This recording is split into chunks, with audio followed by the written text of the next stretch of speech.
Mic घेऊनच बोला का? ठीक आहे.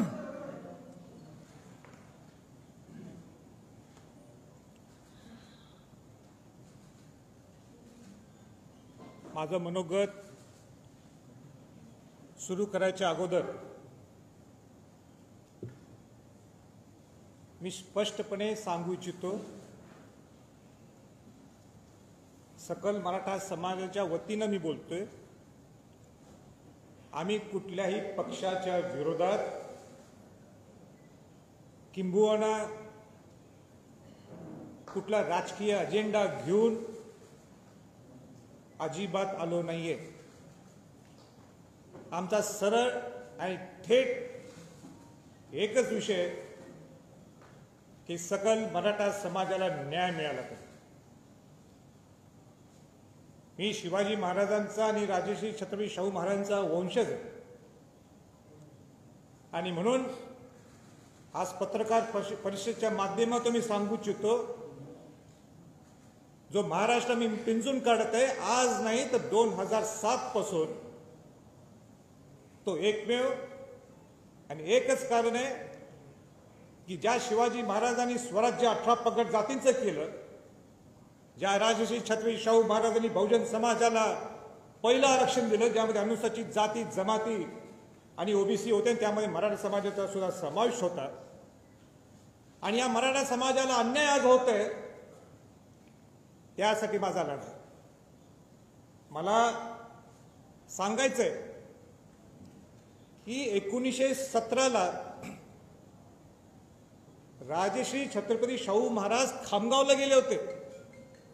विदर्भमध्ये मराठा शिक्षण परिषद होती त्यावेळी, केव्हा 1917ला. आणि शाहू महाराज त्या भाषणात काय बोलले त्याच्यावर मी बोलत नाही, पण एकच लाईन शाहू महाराज म्हटले की मी मराठ्यांचं नेतृत्व करत नाहीये, मी शेतकरी म्हणून आलोय, मी शिपाई गडी म्हणून आलोय.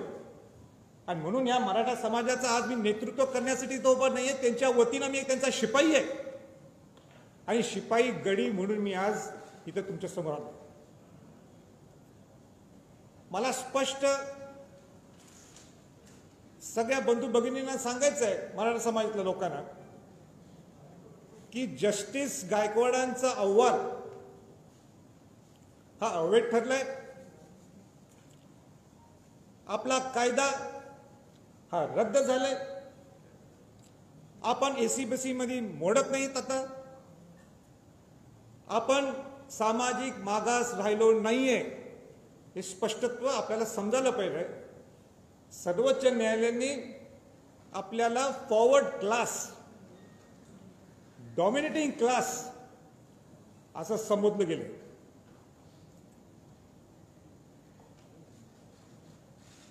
ऑगस्ट 2017ला मी आझाद मैदानमध्ये स्टेजवर गेलो. ज्यावेळी मराठा समाजाच्या स्टेजवर कोण जात नाही त्यावेळी मला सांगण्यात आलं की तुम्ही जाणं गरजेचं आहे, कारण का तिथं अनेक गोष्टी होणार होत्या ज्याच्यात जाती विषमतामध्ये वाढ होणार होती, ज्याच्यात मराठा दलित, मराठा ओबीसी, हिंदू मुस्लिम वाद होणार होता. म्हणून मी नाइलाजाने त्या स्टेजवर गेलो आणि माझी नम्रता दाखवली. आणि आजही मी त्या सगळ्या शिवभक्तांना मी हृदयापासून आभार व्यक्त करतो, कारण का ते सगळे माझं ऐकून परत गेले आपापल्या गावी. 50 लाख कमीत कमी लोक त्या आझाद मैदानावर आले. तशीच परिस्थिती परवा निर्माण झाली. सर्वोच्च न्यायालयाचा निर्णय हा तो सर्वोच्च निर्णय, आपण त्याला चॅलेंज करू शकत नाही. आम्ही दुखी झालो, पण त्यावेळी सुद्धा मी सामंजस्यपणाने भूमिका घेतली आणि एक शब्द वापरला की उद्रेक कुणी करायचा नाही. कोरोनाची महामारी हा फार मोठा योद्धा आपल्या समोर आहे, आपण जगलो तर आपण लढू शकतो. आणि म्हणून मी सामंजस्यपणाने भूमिका घेतली. अनेक लोकांना वाटलं की ही संभाजी छत्रपतींची ही मावळ भूमिका का, इथं तर जोरात भूमिका घ्यायला पाहिजे होती सरकारच्या विरोधात. आणि म्हणून परत एकदा मला सांगायचंय की मी त्यावेळी छत्रपतीच्या घराण्यात माझा जन्म झाला म्हणून त्या पद्धतीने माझी भूमिका होती. पण हे भूमिका घेतल्यानंतर लगेच 1-2 दिवसात या पक्षातल्या त्या पक्षातल्या लोकांचे आरोप, ह्याचा आरोप वेगळा त्यांचा आरोप वेगळा, हा यांच्यावर बोट दाखवतो, ते तो त्यांच्यावर बोट दाखवतो. सत्ताधारी म्हणतात की पूर्वीचा कायदा खराब होता म्हणून ही परिस्थिती निर्माण झाली. विरोधातले आता लोक म्हणतात की ह्यांनी बाजू बरोबर मांडली नाही म्हणून आमचं नुकसान झालं. आमच्या सगळ्या समाजातल्या लोकांना तुमच्या भांडणात काही घेणं देणं नाहीये. आम्हाला एकच घेणं देणं आहे, ते मराठा समाजाला तुम्ही न्याय मिळवून द्या. जो न्याय शिवाजी महाराजांनी मिळवून दिला, तो न्याय शाहू महाराजांनी मिळवून दिला, तो न्याय मिळवून आम्हाला द्या. बाकीचं आम्हाला काही घेणं देणं नाही. हीच भूमिका होती आमची. तुम्ही आजही लोकांना वेटीस धरू नका. तुम्ही खासदार, आमदार, मंत्री आहेत ना माझ्या सकट, आपण समाजाला काय देऊ शकतो? समाजाला वेटीस धरू नका. त्यांनी दाखवले त्यांच्या भावना आहेत 58 मार्चमध्ये. आणि कशाला लोकांना आणतं रस्त्यावर? ह्यांचा हाल करायचा हे सगळ्या समन्वयकांचा? मी तयार आहे, मी स्वतःला हाल करून गेला आणि बाकी या लोकांना काय हाल? खासदार आमदारांची जबाबदारी आहे. आणि म्हणून त्या दिवशी मी नाशिकमध्ये, जी माझी भूमिका नाहीये, माझा मूळ स्वभाव नाहीये, मी आक्रमक होतो. अनेक लोकांना आवडलं, अनेक लोकांना म्हटलं हे काय असं चाललंय यांचं? आक्रमक हे मी माझ्यासाठी नव्हतो. मी अस्वस्थ झालो. हे सरकार आणि सरकारच्या बाहेर मधले लोक, विरोधातले लोक हे असे कसे वागायला लागलेत? समाजाला न्याय द्या, पर्याय द्या, ही माझी भूमिका होती. आणि म्हणून पूर्ण मी समाजातल्या सगळ्या लोकांनी ठरवलं की राजे, मला म्हटले तुम्ही महाराष्ट्राचा दौरा करा, समजून घ्या. तिथं आम्ही गाडी अभ्यासकांना भेटलो, इतिहास आपल्या कायदे तज्ञांना भेटलो. पूर्ण महाराष्ट्र दौरा 3-4 दिवसात जेवढं होईल अजून मी करणार आहे. उद्या प्रकाश आंबेडकरांना सुद्धा भेटणार आहे. अनेक लोकांच्या सगळ्यांना भेटीगाठी सुरू केल्या, भावना समजून घेतल्या. इतके दुःखी आहेत या प्रसंगी, इतके दुःखी आहेत समाजातले लोक, अस्वस्थ आहेत. वेळ प्रसंगी कायदा सुद्धा हातात घेतील अशी परिस्थिती आहे. आज माझ्यामुळे हे सगळे शांत आहेत. मग मी त्यांना अशांत करून त्यांना सांगू चला उतरा रस्त्यावर, ही भूमिका घ्यायची का? मी आम्हाला सुद्धा आक्रमक होते येते ना आक्रमक करायला, पण ही वेळ आहे का? किती वर्ष, म्हणजे किती वर्ष आपण त्यांना लोकांना त्याचा यूज करायचं? मला सांगा, हे जे मोठे 30% जे श्रीमंत वर्ग आहेत समाजातले, मराठा समाजात, ते येतात का रस्त्यावर? कोण नाही. हे 70%च गरीब माणूस येतो. ह्याच्या पुढे नाही चालणार आणि चालून देणार नाही. आम्ही कोणच चालून देणार नाही. म्हणून पर्याय काय ते द्यायला पाहिजे. आणि मी आपल्याला सांगतो, मी म्हटलो होतं त्यावेळी, मी म्हणजे जे सगळे कायदे तज्ञ असतील, आमच्या ते जे हुशार लोक असतील, या सगळ्यांनी 3 पर्याय काढलेले आहेत. पण आमच्याकडं काय अशी काही यंत्रणा नाही आहे की फार कायदे तज्ञ आमच्याकडे. जेवढं शक्य आम्ही ते केलेलं आहे. आता मुख्यमंत्र्यांची माझी ती चर्चा झालीच. तिथं अटॉर्नी जनरल कुंभकोणीशी बोललो, अशोकराज चव्हाण होते, सगळ्यांना सांगले हे 3 पर्याय. देवेंद्रजींना सकाळी बोललो पर्याय, त्यांना सुद्धा सांगले 3 पर्याय. आता कोण नाही म्हणतात मी बघतो. आणि त्यांनी मान्य केले. ते बंधूंना तुम्हाला मुद्दाम सांगायचं, मी मगाशी प्रेसला सांगितले, सगळ्यांनी ते पर्याय मान्य केले. सत्तेतल्या लोकांनी सुद्धा आणि जे विरोधी पक्षातले सुद्धा. बघा, मार्क माय वर्ड्स, जे मी सांगितलेत पर्याय ते त्यांनी मान्य केले आणि त्याच्यानंतर काही बदलले तर जबाबदार तेच असतील. तर मी पर्याय वाचून दाखवतो. तसं मी ऑफेंडच बोलतो, पण शक्यतो वाचून दाखवतो. त्यांनी जस्टिस भोसलेंची समिती स्थापन केलेली आहे. 31 तारीख डेडलाईन त्यांना त्यांनी दिलेली आहे. कारण का 4 तारखेला जर त्यांना रिव्ह्यू पिटिशन फाईल करायचं असेल तर 4 तारीख आहे. पण कोविडच्यामुळं ती तारीख पुढे गेलेली आहे.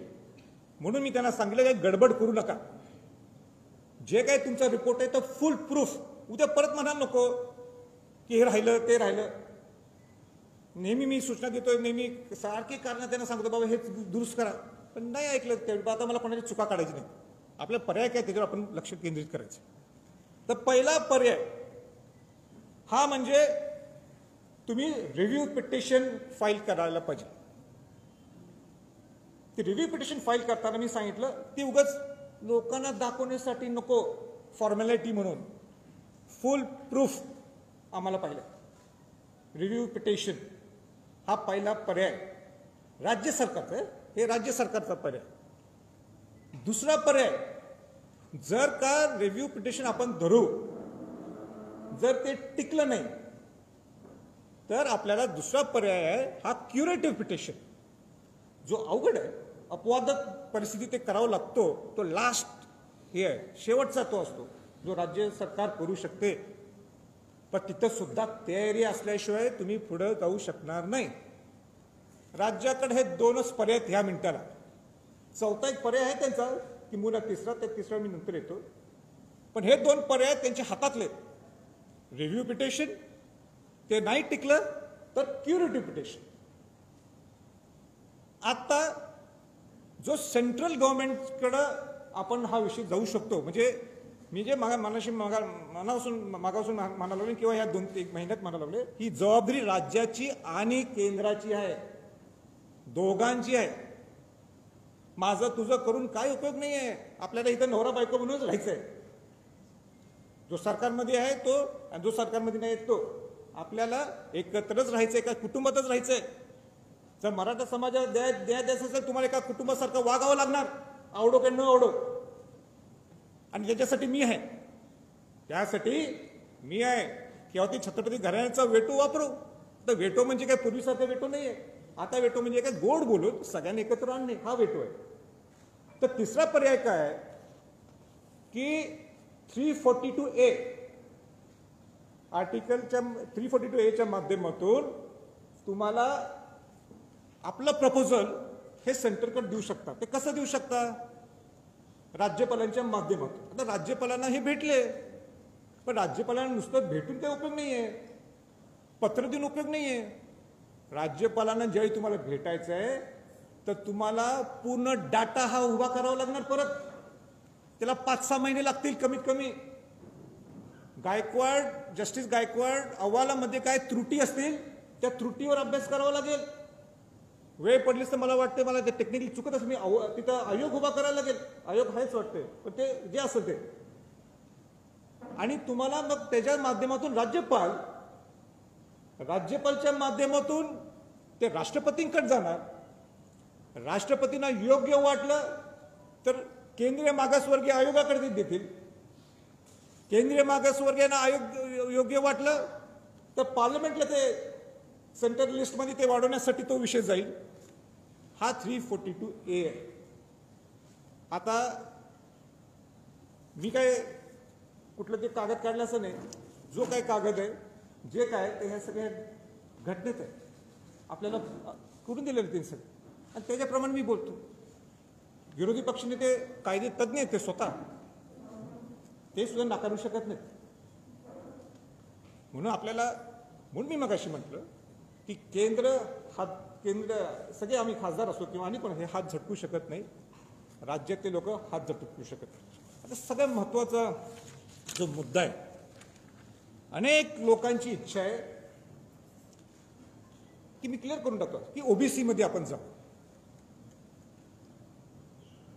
आता ओबीसी मध्ये जायचं असेल, सगळ्यांना आपापलं स्वातंत्र्य आहे, आपापलं मत मांडण्यासाठी स्वातंत्र्य आहे.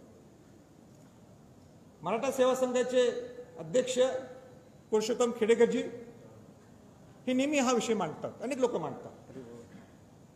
त्याचबरोबर हरिभाऊ राठोड ओबीसीचे ज्येष्ठ नेते, माजी खासदार, ते सुद्धा हा विषय नेहमी ते मांडत असतात. आता हा ओबीसी मध्ये नवीन प्रवर्ग तयार करून देता येऊ शकतो का, हे मी नाही सांगणार, हे सरकारने सांगायचं, हे पूर्वीच्या सरकारच्या लोकांनी सांगायचं. ज्येष्ठ नेते शरद पवारजींनी सांगायचं, उद्धवजींनी सांगायचं, विरोधी पक्ष नेते देवेंद्रजींनी सांगायचं, समितीचे अध्यक्ष अशोकरावजींनी सांगायचं. सगळ्या गोष्टी आम्हीच सांगितलं का? ते केव्हा बोलणार? स्पष्ट त्यांनी सुद्धा बोलावं, बोलायला समाजाला काय खरी परिस्थिती आहे. आम्हीच बोलायचं. मी बोला ते आत्ताच बोलू शकतो, पण तुम्ही बोला, स्पष्ट करा, खेळवत ठेवू नका. आता मी म्हटलं अगोदर, मी म्हटलं ना, आता आम्ही सामाजिक मागास राहिलो नाही. तर ठीक आहे, पण माझी भूमिका मी सांगतो. मी शिवाजी महाराजांचा, शाहू महाराजांचा वंशज आहे. शाहू महाराजांनी बहुजन समाजाला पहिलं आरक्षण दिलं. वंचितांना आरक्षण मिळावं ही मी या मताचा आहे. वंचितांना आरक्षण हे मिळावं, वंचितांना सगळ्या शिक्षणातल्या नोकरीतल्या सुविधा मिळाव्यात. कुठलेही वंचित असतील ते बहुजन समाजातले, त्यांना सगळ्यांना मिळावं. गोडी गुलाबीने राहायला पाहिजे हा बहुजन समाज, हे माझं मत आहे. बाकीचं त्यांचं ते बघते. बाबासाहेब आंबेडकरांची सुद्धा एक संकल्पना होती आरक्षणाच्या बाबतीत की मराठा समाजाला सुद्धा आरक्षण मिळावं, आणि म्हणून त्यांनी राज्यघटनेत त्याचं घटित केलं होतं. मी स्वतः 102च्या घटनेच्या दुरुस्तीत मी स्वतः तिथं मी बोलून दाखवलं की 1967 पर्यंत मराठा समाजाला इंटरमिडिएट कास्ट क्लास कम्युनिटी मध्ये सेंट्रल लिस्टमध्ये आपल्याला ओबीसीत आरक्षण मिळत होतं 1967 पर्यंत. 68 नंतर ते का काढलं, का कालेकर समिती आली आणि मग बाकीच्या समित्याला अहवाल हे बाकीच्या जे आयोग आले, तर तो त्यांचा प्रश्न, मी काही बोलू शकत नाही. पण माझं भाषण आजही तुम्हाला युट्यूबवर पाहायला मिळेल. आरक्षणाच्या पुढे जाऊ आपण. मी मगाशी उद्धवजी ठाकरेंना बोललो, मुख्यमंत्र्यांच्या कानावर. मी काय कानावर घातलं, आज सरकार तुमचं आहे, बरोबर आहे ना. तुमचं सरकार असताना तुम्हाला थोड्या गोष्टी वर केंद्रात जायच्या नाहीत ना, मान्य आहे. जे तुमच्या हातातल्या त्या गोष्टी तर तुम्ही करू शकता ना. तर पहिली गोष्ट ही आहे, 5 गोष्टी मी काढल्या, अशी नाही तर उगाच 15ची लिस्ट मी काढली नाही. भरपूर आहेत आपल्या मागण्या. आपण 5 जणांची लिस्ट काढलेली आहे. कुठली लिस्ट काढली आहे? पहिलं, नंबर 1 की ज्या 2185 आपण म्हणतो किंवा जास्त सुद्धा असतील, पण सर्वोच्च न्यायालय काय म्हणते, 9 सप्टेंबर 2020च्या अगोदर ज्यांच्या नियुक्त्या झाल्यात त्यांना रुजू करून घ्या. का थांबलाय? जस्टिस भोसलेंचा अहवाल ह्याचा त्याचा काय संबंध आहे? डायरेक्ट सर्वोच्च न्यायालयाने डायरेक्ट सूचना केल्यात, इन्स्ट्रक्शन दिलेत. Why wait? का थांबायचं? आपण देऊन टाका ना तुम्ही. 2185 आपण म्हणतो, पण माझं काय म्हणणं, जे काय असतील 9 सप्टेंबर 2020च्या अगोदर देऊन टाका. का खेळ करताय समाजाच्या बरोबर? हो बिचारे लोक, म्हणजे आता काय सांगू, मी या दौऱ्यात मी बघितलं, लोक नुसतं असे रडत होते. एक तर म्हटलं मी एमफिल झालोय आणि मी आता आंब्याचा व्यवसाय करायला, आंब्याचा व्यवसाय म्हणजे ते हातगाडी घेऊन. कशाला डॉक्टरेट करायची? संपतील ना, आयुष्य संपायला लागले त्या लोकांचं. न्याय द्या या गरीब मराठ्यांच्यावर. दुसरा महत्वाचा मुद्दा, आणि तो माझा हृदयातला आहे आणि सगळ्या ह्या समाजाच्या हृदयातला, तो म्हणजे सारथी.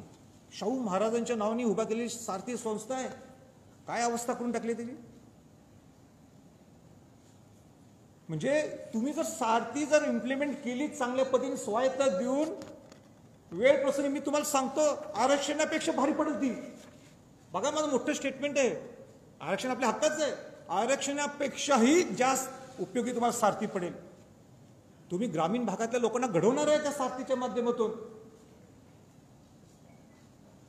उपमुख्यमंत्री म्हटले जागा दिली आम्ही, द्यायलाच पाहिजे ना तुम्ही जागा. नुसतं जागा देऊन होणार नाहीये. आणि स्वायत्ता म्हणजे नुसतं 9 माणसं ठेवलेत नाही.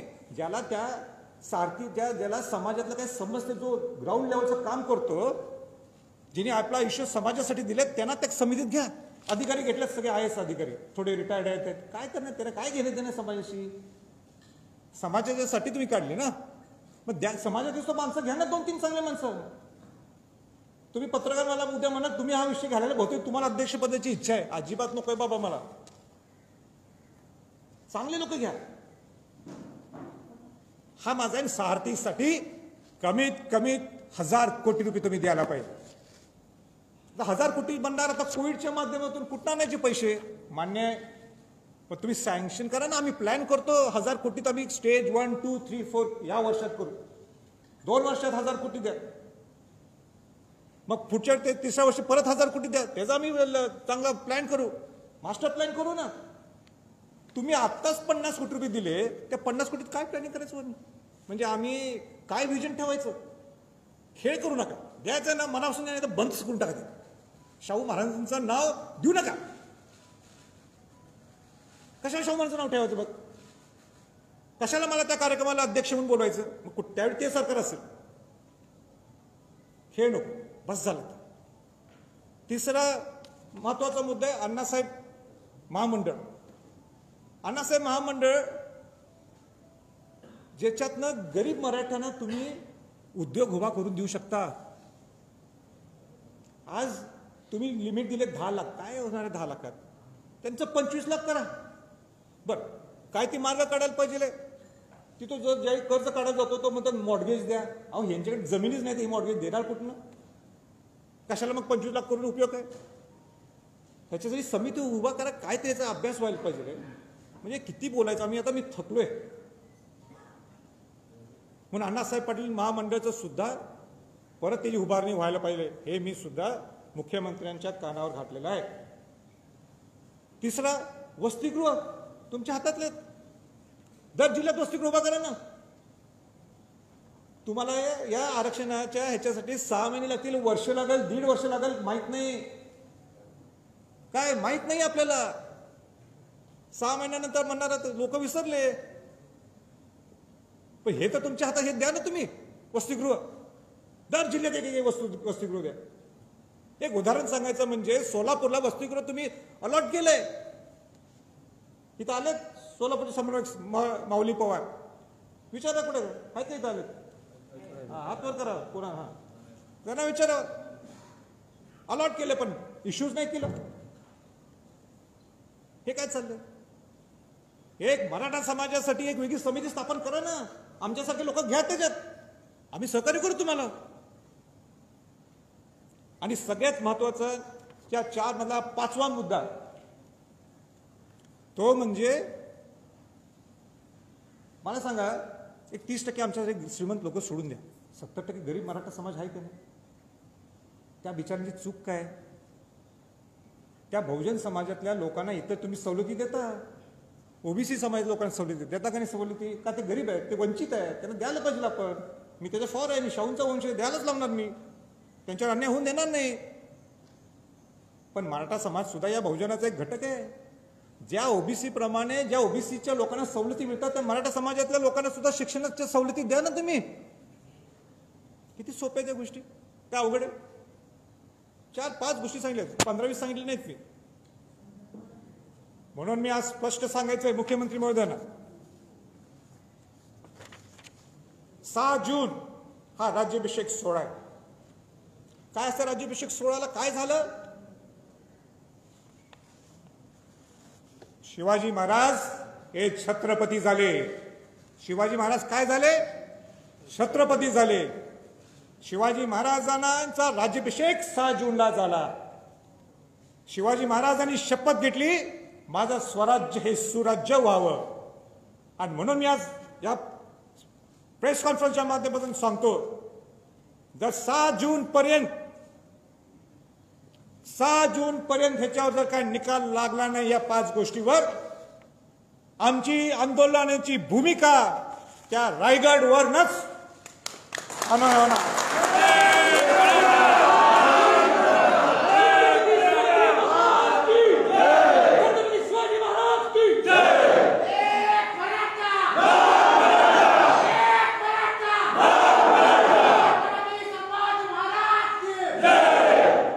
शिवाजी महाराज इथं असले असते, राज्याभिषेक सोहळा असला असता, राजसदनावर शिवाजी महाराज असले असते या मिनिटाला, तर शिवाजी महाराजांनी आपल्या मावळ्यांना असं टाकलं असतं का? म्हणून या 7 जूनच्या अगोदर जर तुम्ही आम्हाला बोलवलं नाही आणि तुम्हाला कॉन्क्रीट पद्धतीने तुम्ही आम्हाला सांगितलं ना आम्हाला हे करायचंय, तर मी सुद्धा सांगतो आम्ही कोविड नंतर बघणार नाही. मी स्वतः 5 मेला मी मोठा 5 जूनला नाही 5 मेला त्यावेळी हा निकाल लागला, मी सगळ्यांना शांत ठेवलं. नाही तर महाराष्ट्र पेटला असता परत.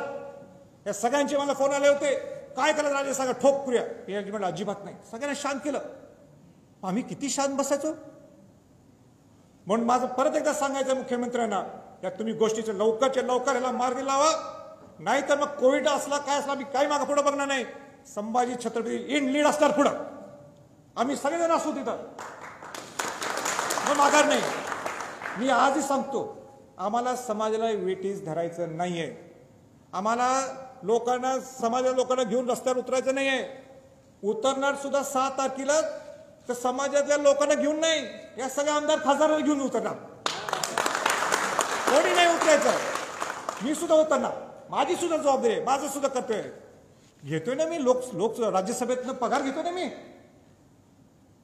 लोकांचा प्रतिनिधी आहे मी, माझी जबाबदारी आहे ती. तुम्हाला मतदान केलंय सगळ्या लोकांनी,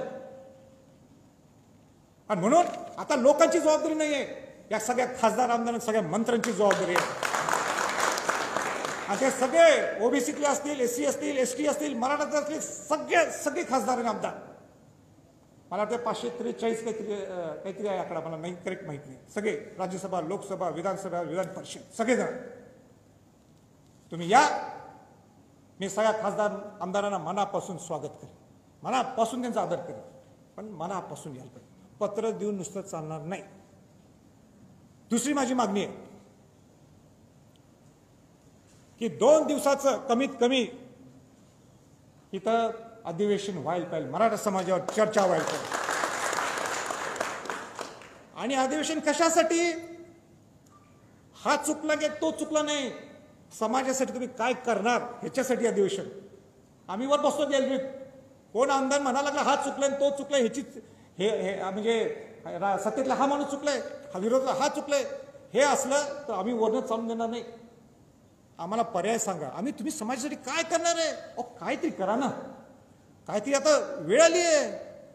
नाही तर सांगू नका या समाजाचं आम्हाला मतदानच नकोय, हे समाजच नकोय. हा मराठा समाज म्हणजे असंच आहे म्हणून टाका. मग धाडस असली तर मग बघतो आम्ही काय. आणि दुसरं माझं एक सगळ्या खासदारांना आव्हान आहे,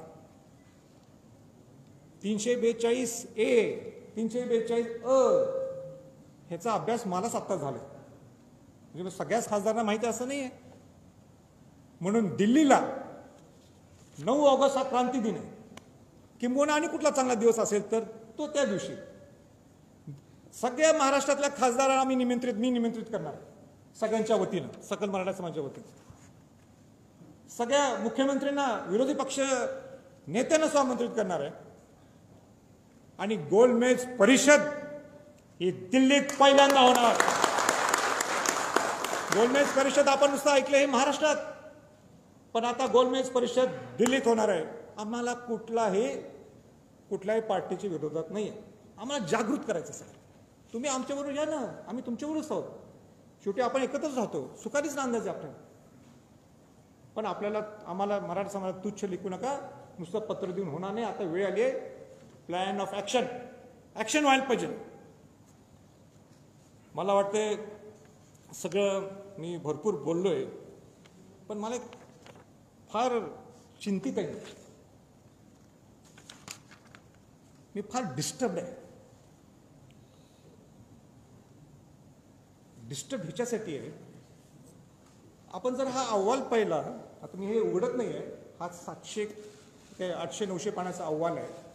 त्यात पान नंबर कुठले तरी आहे, मला लक्षात नाही. त्याच्यात प्रोपोर्शन टू पॉप्युलेशन म्हणून आहे. हे प्रोपोर्शन टू पॉप्युलेशन म्हणजे काय? तुमच्या लोकसंख्येच्या प्रोपोर्शन प्रमाणे तुम्हाला आरक्षण दिलं जातं. उदाहरण, मराठा समाज ह्याचं प्रेझेंटेशन उदाहरण आपण एक धरू शिक्षणासाठी. एक शिक्षणाचा एक ग्रेड बी, एक ग्रेड सी, मला माहीत नाही. त्याला 17% मिळालं. 17%नी सीट्स मिळाले. 100%मध्ये 17% सीट्स त्यांना मिळाल्या. बरोबर आहे. पण मराठा समाज किती आहे? 30% आहे. म्हणून मग काय करायला पाहिजे? 13%च्या सीट्स, 13%चं रिझर्वेशन द्यायला पाहिजे, आरक्षण द्यायला पाहिजे. म्हणजे ते प्रोपोर्शन टू पॉप्युलेशन होतं. आणि हे केव्हापासून चालू आहे? आज नाही, स्वातंत्र्यापासून चालू आहे. आज ह्याचं आरक्षण कुठलं तामिळनाडूचं आरक्षण जे आहे जे 69 का 79%, 69% ते त्याप्रमाणेच आहे. इतर बाकीच्या राज्यात जे 50%च्या वर गेले त्याप्रमाणेच सगळं मान्य. सर्वोच्च न्यायालयाचा निकाल आम्हाला मान्य. पण सर्वोच्च न्यायालयाने काय केलं माहिती आहे का? सर्वोच्च न्यायालयाचा निकाल आम्ही आदर करतो, पण इतिहासात पहिल्यांदा त्यांनी ते प्रेसिडेन्स घेतलं नाही. त्यांनी नवीन फॉर्म्युला काढला. ठीक आहे, त्यांचं सर्वोच्च न्यायालयाची काहीतरी पद्धत असेल, पॅटर्न असेल, मला माहीत नाही. त्यांनी काय केलं, प्रोपोर्शन टू पॉप्युलेशन बघितलं नाही. त्यांनी सांगितलं तुमचे 52% जे मराठा समाजातलं आरक्षण जे आहे ते SC ST OBCचं, त्याच्यात मराठा समाजाने याचं नाही मान्य. तुमचं राहते 48%.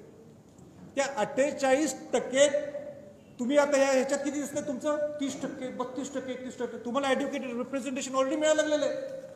तुम्हाला काय द्यायचं आम्ही? 16(4) मध्ये तुम्ही बसू शकत नाही. ठीक आहे, मान्य. पण मला भीती काय आहे, मी बहुजनाचं नेतृत्व करतो. बहुजन समाजात शाहू महाराजांनी जे बहुजनाला एक चालना दिली त्या बहुजनांचं मी पद्धतीने चालतो.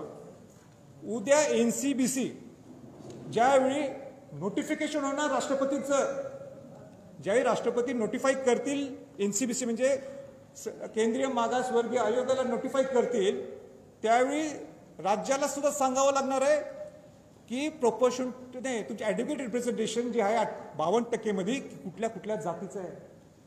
आणि त्यावेळी मी तुम्हाला सांगतो, अनेक OBCतल्या अनेक या सगळ्या बाकीच्या पोट जाती ज्या काय असतील त्यातल्या उडणार आहेत.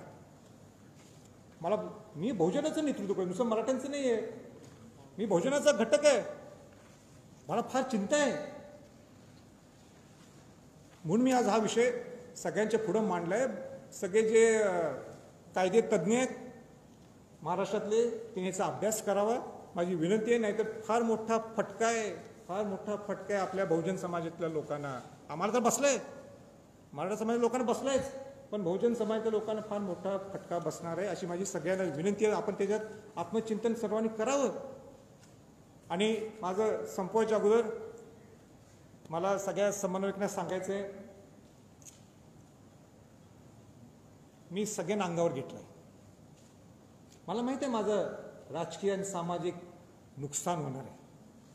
मी कोणाला घाबरत नाही आहे, पण माझं नुकसान होणार आहे मला माहिती आहे. का केलं मी? त्या शिवाजी महाराजांनी शाहू महाराजांच्या आयडिओलॉजीसाठी, त्या गरीब मराठा समाजासाठी. म्हणून काय माझं चुकलं असलं तर केव्हा ते सांभाळून घ्या. मला एवढंच माझी सगळ्यांना विनंती आहे.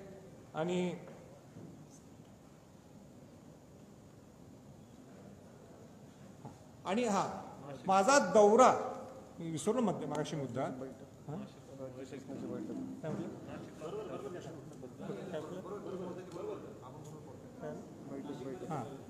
आणि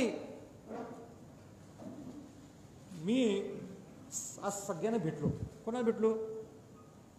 मुख्यमंत्र्यांना भेटलो, विरोधी पक्षनेत्यांना भेटलो, पवार साहेबांना भेटलो, राज ठाकरेंना भेटलो, बाळासाहेब थोरातांना भेटलो, आपले अशोकराव चव्हाणांना भेटलो, उद्या प्रकाश आंबेडकरांना भेटणार आहे. हे कशासाठी? कोणासाठी? माझी त्यांना हात जोडून विनंती आहे, त्या समाजाला फेकू नका बाहेर. या एकदा एकत्र, या एकत्र. माझी हात जोडून विनंती आहे. छत्रपती घराण्यातला एक वंशज म्हणून तुम्हाला हात जोडून विनंती आहे. बरेच लोक सगळे मान सन्मानाचं बोलायला लागलेत. मी जरा बघायला लागलोय, राजांचा मान सन्मान, माझा मान सन्मान गेलं खड्ड्यात. या मराठा समाजासाठी तुमचा मान सन्मान बाजूला टाकून तुम्ही या बाकी श्रीमंत नाही, या 70% गरीब मराठासाठी एकत्र या. माझी सगळ्या नेत्या लोकांना आग्रह धरून माझी विनंती आहे. आणि एवढंच बोलतो, मी थांबतो. तुम्हाला काय प्रश्न आहेत आपण विचार.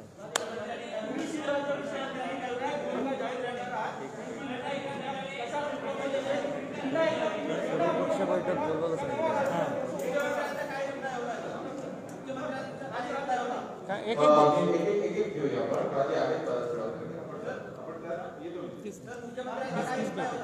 मुख्यमंत्र्यांनी बोलवून सगळ्यांनी मागणी केली. आणि एक मिनिट, मी मगाशी ते एक विषय राहिला.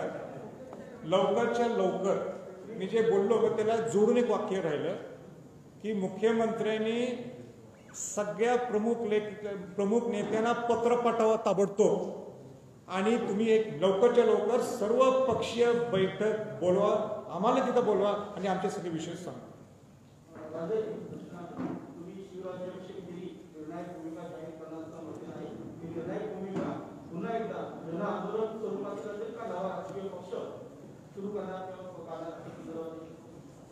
तुमचे दोन वेगळे प्रश्न आहेत. जी भूमिका आहे आम्हाला घ्यायची 6 जूनला आंदोलनाची, ती घेऊन यायची आमची इच्छा आहे. तुम्ही लवकर बोलवा, मला विषय क्लोज करून टाकू आपण. हे 5-6 विषय ते तुम्ही. आणि दुसरा काय म्हटलं पक्ष त्याच्याशी कनेक्ट राजकीय पक्ष. तुमच्या प्रश्नाचं उत्तर देतो स्पष्टपणाने. जर बहुजन समाजाची इच्छा असेल तर निश्चित विचार केला जाईल. पण आज विषय हा मराठा समाजाचा आहे. आपल्याला मराठा समाजाला न्याय कसा देता येईल हे आम्हाला सगळ्या पुढाऱ्यांनी आम्हाला सांगा.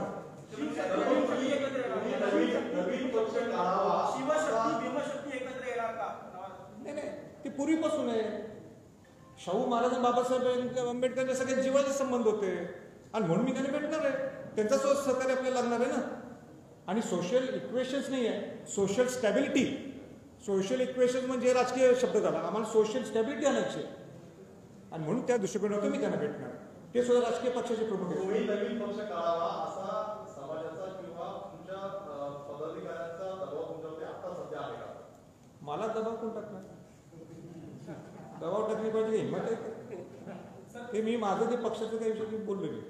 सर 2 प्रश्न. एक यामध्ये तुम्ही म्हणताय की राजकीय पक्षाचं गरज असेल तर राज्याभिषेक काढू, पण आता इतर कुठल्या पक्षाकडून अशी काही नेतृत्व करावी, खास करून मराठा संदर्भात किंवा खासदार असतील आमदार असतील, तुम्ही म्हणताय की सगळ्यांना एकत्र घेऊन जाऊ, तर काही दबाव तंत्र, खास करून राजीनाम्याचं दबाव तंत्र या संदर्भात वापरलं जाईल का जर 6 जून निकाल झाला नाही किंवा सहकार्य कसं झालं नाही? हे बघा, ते पक्षाचा विषय जो काही तुम्ही तर बोललो तो मी सोलापूरला सुद्धा बोललोय आणि मला वाटतं औरंगाबादला सुद्धा बोललोय. जो राजीनाम्याचा विषय आहे ना, जर काय सकल मराठा समाजाच्या माध्यमातून आणि आपल्याला जर आरक्षण मिळत असेल, राजीनामा देऊन आत्ता देतो, उद्या सुद्धा कशाला मिळणार आहे आरक्षण. पण तुम्ही उलट मला आज सांगायचं आहे निमित्ताने, खासदार झाल्यापासून कुठल्या पुढाऱ्यांनी जे काम केले नाही ते मी करून दाखवले. 2च कामं सांगतो. शिवाजी महाराजांची जयंती आजपर्यंत भारताच्या इतिहासात दिल्लीत झाली नाही. मोठ्या प्रमाणात पहिल्या शिवजयंतीला राष्ट्रपती आलेले, नौदल प्रमुख आलेले, लष्कर प्रमुख आलेले. कोल्हापूरचे छत्रपती शाहू महाराज होते. राजश्री छत्रपती शाहू महाराजांची जयंती आजपर्यंत आपण शाहू फुले आंबेडकर म्हणतो, पण कोणी केली का पार्लमेंटमध्ये? नाही. संभाजी छत्रपती सुरू केली. तिथं ते चित्र शिवाजी महाराजांचं ते चित्र आजपर्यंत राष्ट्रपती भवनात नव्हतं. ते मुख्यमंत्री त्यावेळी राष्ट्रपतींना दिलं. राष्ट्रपतीने आपल्या भाषणात सांगितलं पहिल्यांदा इतिहासात शिवाजी महाराजांचं ते चित्र हे तिथं राष्ट्रपती भवनात लागणार. रायगड किल्ल्याचं संवर्धन जतन हे कसं व्हायला लागले? कोणामुळे व्हायला लागले? कशामुळे व्हायला लागले? खासदार झाल्यानं मी प्रेशर टाकू शकलो म्हणून रायगड किल्ल्याचं संवर्धन जतन सुरू आहे. इतिहासात पहिल्यांदा स्वातंत्र्याच्या नंतर. काय करावं? तुमची इच्छा असेल, समाजाचे घटक असेल सांगा.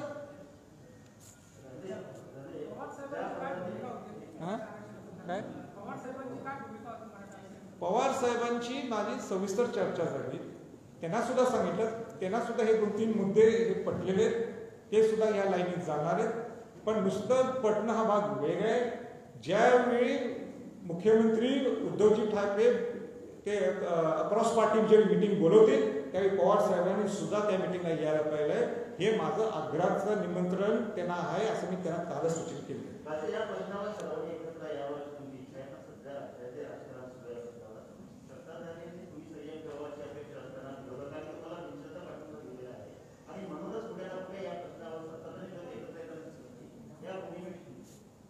मला काय त्यांचं काय माहित नाही, पण त्या मराठा समाजासाठी एकत्र आणण्यासाठी ही माझी जबाबदारी. नाही आलं तर मग आम्हाला सुद्धा काय करायचं आम्ही ठरवलं.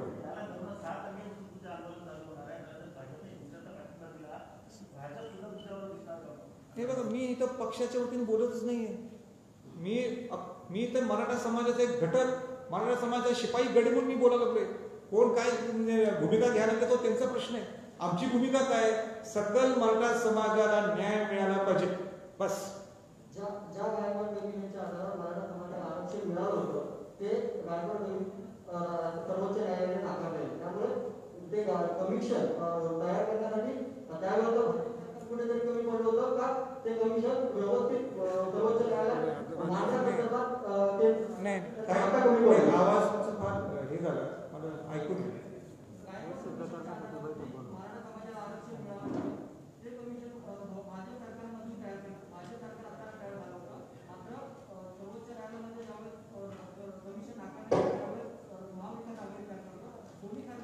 नाही म्हणूनच मी म्हटलं नाही आता कोण चुकलंय त्यावर विषय काढण्यापेक्षा ह्या सगळ्यांनी एकत्र बोलू ना. आणि तुम्ही मार्ग काय काढणार आहे, पर्याय काय काढणार आहे, या मी जे 3 पर्याय सांगले ह्याच्यापेक्षा आणि काय पर्याय आहेत ना, बसून देतं सगळे एकत्र. मी आणणार ना सगळ्यांनी एकत्र.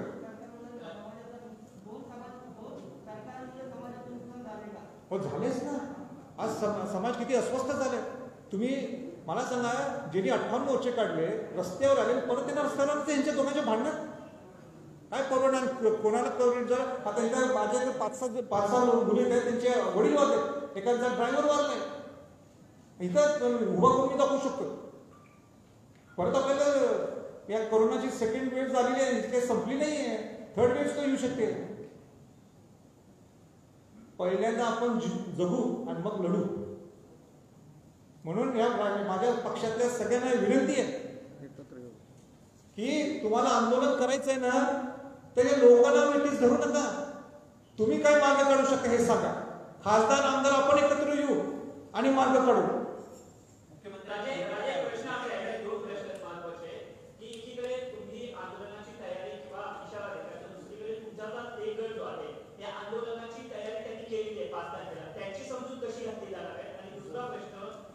सगळ्यांच्या भेटी गाठी देत असताना सत्ताधारी आणि विरोधक एक तुमच्या बाबतीत टीका करतात. नारायणांनी काय टीका केली की 3 टन शरद सरकार होतं, त्यांना मराठा आरक्षण देता आलं नाही, त्यातही तुम्ही राष्ट्रपतीची भेट देऊन काय मिळणार आहे असा प्रश्न उपस्थित केला. तर दुसरं, भाजपा कुठेतरी शिवसेनेने आरोप केला आहे की भाजप राजेंचा वापर करतं या सगळ्या गोष्टींसाठी. या ठिकाणी पण कसं तुम्ही पाहताय आणि होणारा पुढचं राजकारण आहे याच्यातून मराठ्यांना नेमकं काय केलं. हे बघा, ज्यांचं पहिलं नाव घेतलं काहीतरी तुम्ही जवळपास तर पाहिजे मी त्यांचं नाव घ्यायला. काहीतरी आपलं तुमच्या मनात येते म्हणून बोलता बघा. म्हणजे सोबत नाही मला बोला, मी ऐकलं तुमचा प्रश्न. त्यांचं काय क्षण नाव घेतं उगाच. म्हणजे मला सुद्धा त्याच्यावर एक 10 सेकंड घालून सुद्धा मला चुकीचं वाटतं. हा, नारायण राणेंच्या बद्दल तुम्ही बोलला ना. राणे साहेब हे माजी मुख्यमंत्री आहेत, हे नारायण राणे समितीचे अध्यक्ष आहेत, त्यांना मी नेहमी आदर करतो.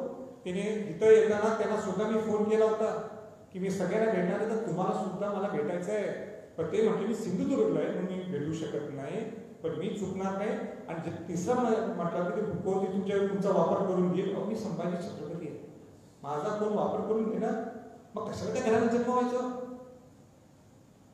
कशाला जन्म घ्यायचा त्या घरात. काहीतरी ज्या घरात जन्म घेतला काहीतरी स्वाभिमान आहे ना आमचा. आणि कोण ज्या दिवशी घेईल ना तुम्ही मला सांगा, मग मी तुम्हाला भेटतो. अरे बाबा सोडून द्या ना विषय, त्याचं स्वातंत्र्य आहे, करून दे, मारून दे लोकांना, मग विचारत द्या तुम्ही मला कशाला विचारतो. मी त्यांचं हे घेतलंय काय PR घेतलंय, पण मला काही विचारतात. कितीदा ऐकायचं तेच सर्व प्रश्न. एवढं मी ऐकलं तर निघाल बरोबर. हा